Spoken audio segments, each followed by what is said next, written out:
shit, batshit, dirty old sock. 69 assholes tied in a knot. Hooray! Lizard shit. Fuck! Igor. Douchebag!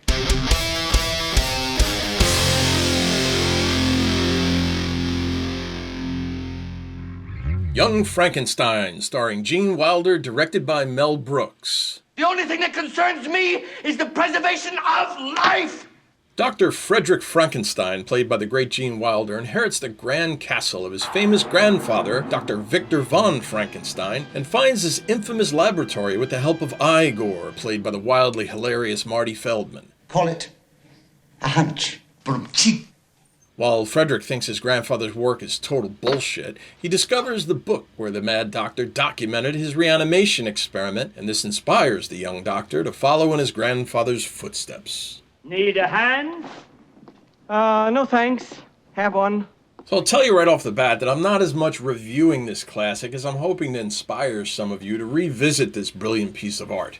The term art film typically turns me off and makes me nauseous. You're fond of me lobster, ain't you?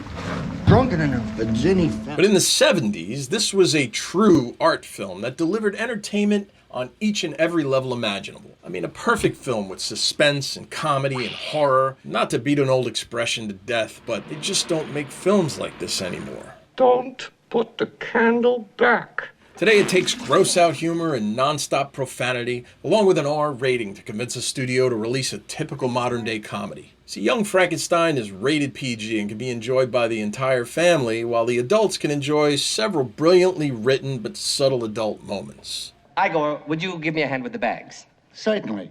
You take the blonde and I'll take the one in the taven.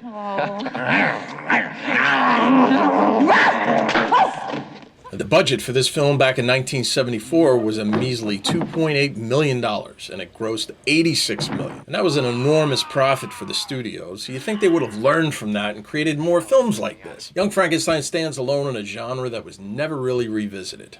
Abby someone. Abby who? Abby normal.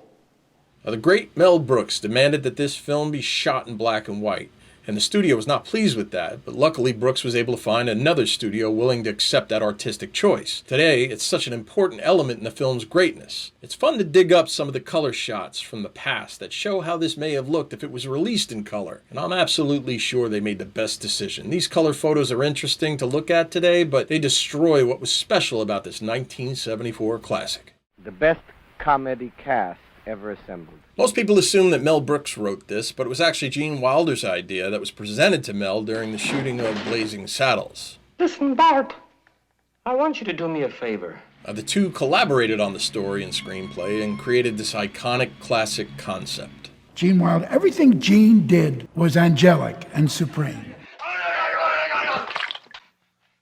I'm wet! I'm wet! I'm hysterical and I'm wet! I'm in pain! Gene Wilder died in 2016 at the age of 83. I expected it. I'm still reeling from that no more Gene. I can't call him. I can't. And he was such a wonderful part of my life, you know. And he's had some really memorable roles, but none more iconic than Willy Wonka. You stole fizzy lifting drinks. You bumped into the ceiling, which now has to be washed and sterilized, so you get nothing. His many collaborations with Richard Pryor also helped define his career. Say, what? No, look. Give us a This break, chap will who's you? in We the tried bed, charades. Rosberger. What are you doing? He doesn't get it. Peter Boyle is probably best known as Frank Barone, the grumpy old father in Everybody Loves Raymond. Look out, I got egg and cheese sandwich on my crotch. Oh, great. Some of us who are a little bit older remember him as the monster in Young Frankenstein. It's one of those roles that once you see it, you can't imagine anyone else playing the part. He was massive and intimidating while being sweet and kind. The infamous dance and song scene in the film has Peter singing Puttin' on the Ritz. And that was actually an ad-lib by Peter Boyle in the first take of that scene.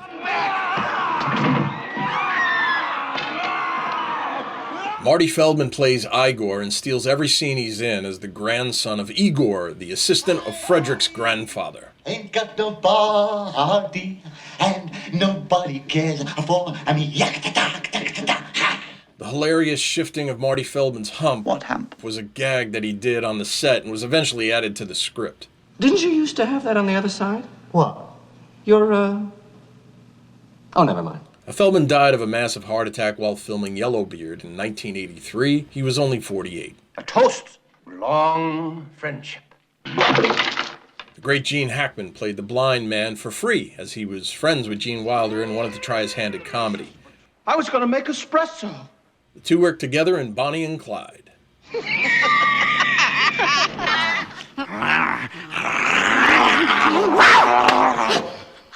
Stop that! God. The three women in the film do an incredible job. Teri Garr does a hilarious German accent. You would have an enormous Schwanzstücke.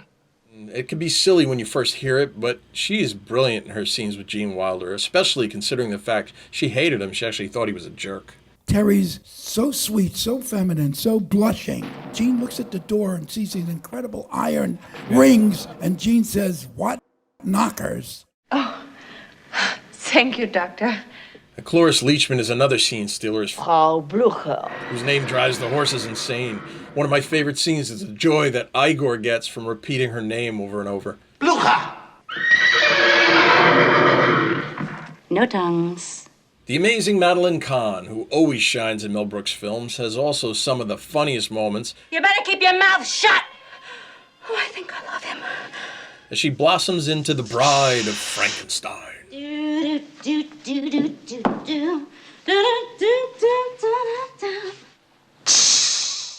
Another scene stealer was Kenneth Mars, who played Inspector Kemp. I said to Kenny, when Kenny was shooting, I said, "Your German accent is so good, it's so perfect, I don't understand a fucking word you're saying." Frankenstein! Now here's a great deleted scene with Inspector Kemp that should help explain a small detail about his character. War wound? It was ripped out of its socket by the fiendish monster that your grandfather created. I thought we might have a little chat. Oh. The title for Aerosmith's famous song Walk This Way was inspired by Marty Feldman's hilarious scene early in the film. Walk this way. This way.